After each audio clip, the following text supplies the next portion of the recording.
Group 4 and we will present you an artwork. We will do how to make a picture frame. Okay? First step. How to make a picture frame? First step. On the installation board, go to square. With your desired size, then cut.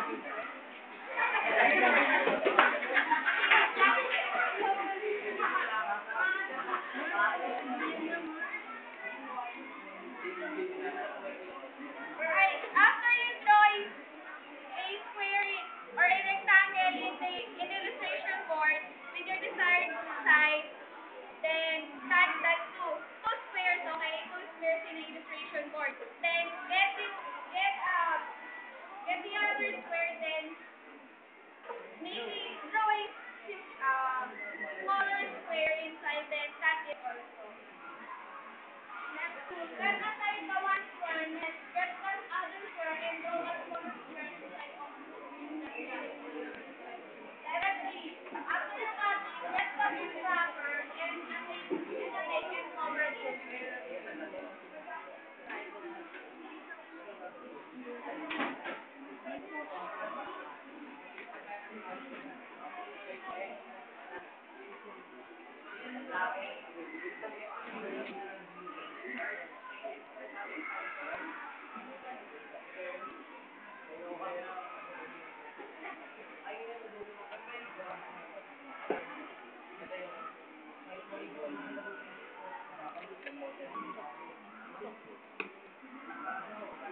After wrapping the square with a hole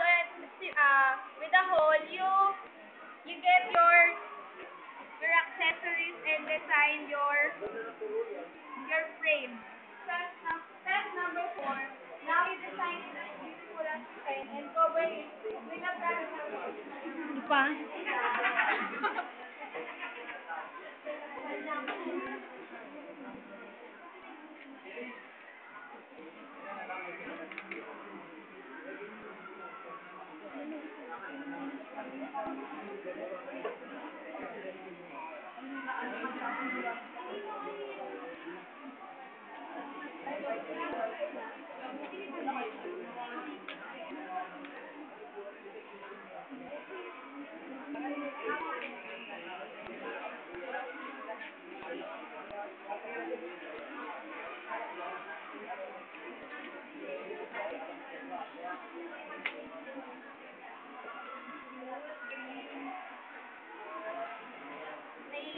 After you do this, you will design this frame. Okay? You will design this.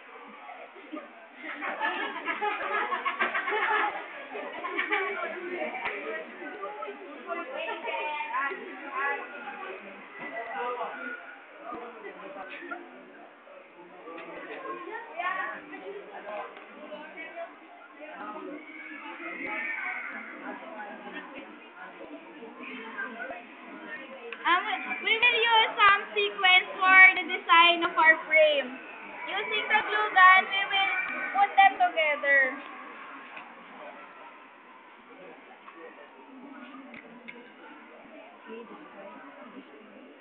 We will put the sequence on the upper part of the frame.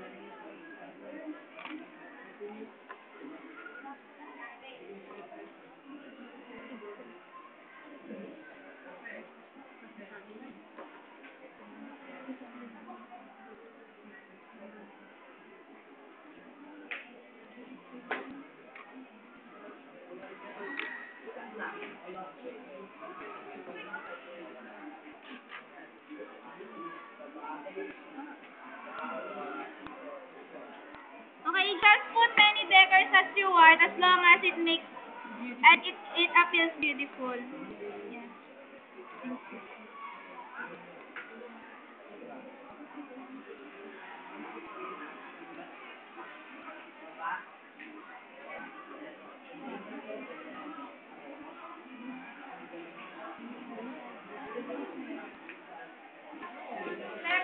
Step 5, get the other square, then using a glue gun, put them together but on the side only.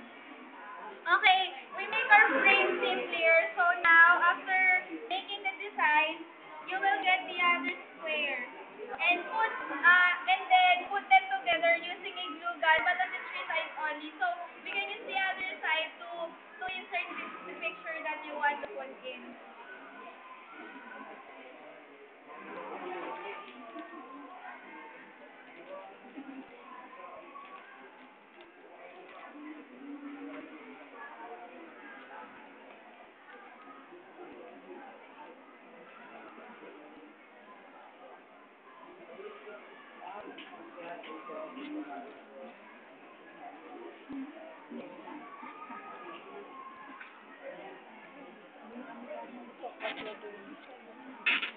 Now you should put a plastic cover first before you put them together so the picture will not move.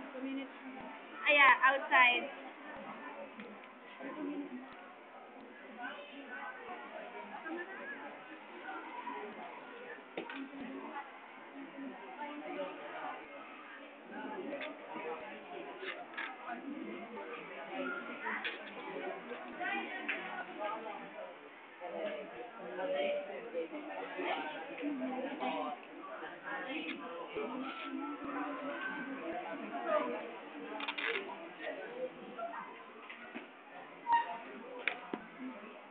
Okay, now we will use a glue gun to put them together like this.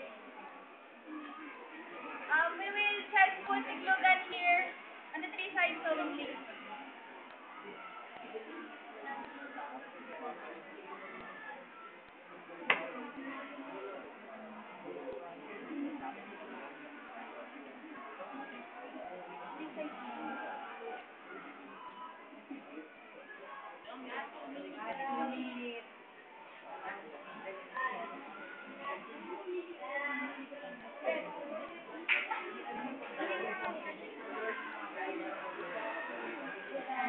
Okay, now, after we put them together, the last step is get your photo and put it inside for the finished product. Now you will put your photo inside. And now that's the picture frame.